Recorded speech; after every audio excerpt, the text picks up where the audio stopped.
Hello hello hello hello আজ ৭৮তম স্বাধীনতা দিবসে সমস্ত গ্রামবাসীকে জানাই আমার প্রণাম এবং শুভকামনা।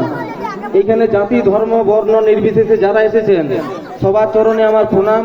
যারা আমার সমবয়সী তাদের প্রতি আমার ভালোবাসা আর ছোটদের প্রতি আমার স্নেহ। আজ ৭৮তম স্বাধীনতা দিবস। এই দিবস আমরা অনেক কষ্টের সাথেই পেয়েছি। অমৃত যে কথাগুলো বলেছে এক বিন্দু কোনো ভুল নেই। ইতিহাসের পাতা খুব জটিল। ইতিহাস পড়তে গেলে হয়তো নোটটা খুব কঠিন মনে হয়, কিন্তু তার বাস্তবতা খুব কঠিন। আমার মোটামুটি নিজের চেষ্টাতে একটু আমি কবিতা লিখেছি। যদি ভুল ত্রুটি কিছু হয়ে থাকে আপনারা নিজের ছেলে মনেকে ক্ষমা করবেন। আমার কবিতার নাম হচ্ছে আমি বিদ্রোহী। লেলিহান শিখায় পড়িছে সমাজ, শিক্ষা হয়েছে ছাই, সভ্যতা আজ দাঁড়িয়ে আছে দিগন্ত রেখার নগ্নতায়। অর্থ ছাড়া প্রাণ নেই কোনো সজীবতা, মরুভূমিতে পাড়ি দিয়েছে অন্ধকারের নীরবতা।